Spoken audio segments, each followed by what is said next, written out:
Do you or someone you know use some form of tobacco on a daily basis? I'm sure everyone in the audience can say yes, whether it be through smoking a cigarette or even chewing tobacco.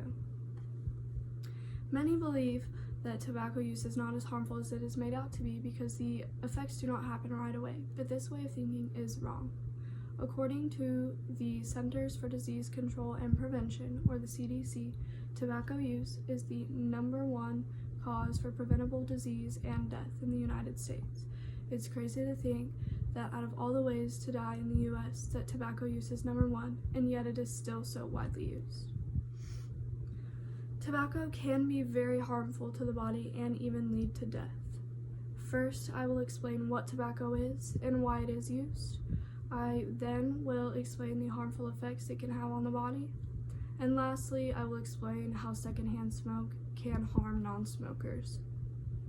In order to fully understand how harmful tobacco is, it's important to understand what it is. Tobacco is made from the dried leaves of the Nicotiana tabacum plant.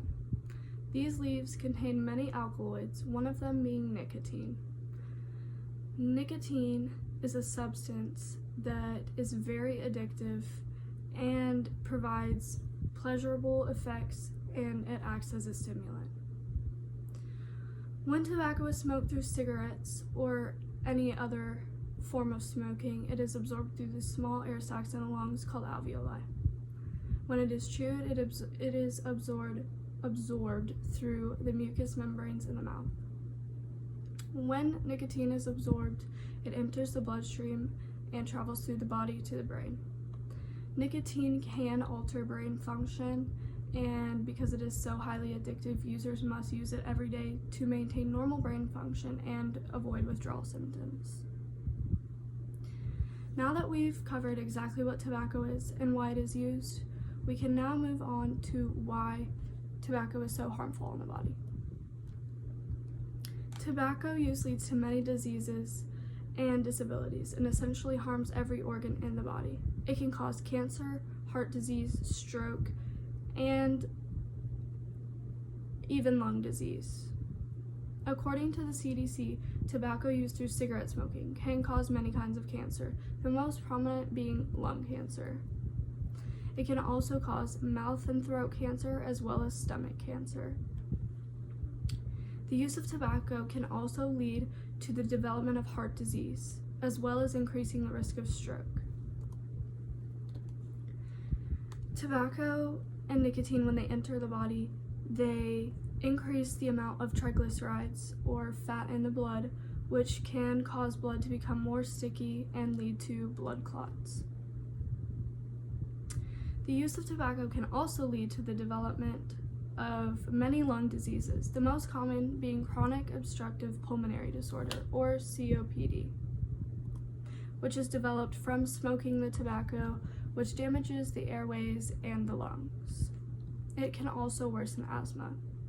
Not only can the use of tobacco cause harm to those who use it personally, but it can also cause harm to those who are non-smokers.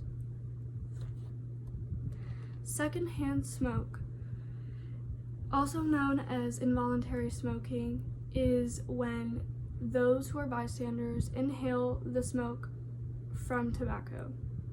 This smoke contains nicotine and a lot of harmful chemicals. Secondhand smoke affects 58 million non-smoking Americans and can lead to stroke, lung cancer, and coronary heart disease in many adults. Secondhand smoke can also affect infants and children, and it can lead to increased risk of SIDS, or sudden infant death syndrome, slowed lung growth, and middle ear disease. It can also lead to the development of asthma in children. On the whole, the use of tobacco is harmful to anyone involved, whether it be the user or bystanders. While tobacco use may produce a momentary pleasure from nicotine, it causes great harm to the body of users and those who are innocent bystanders. So next time you or someone you know uses tobacco, keep in mind all of the damage that is occurring.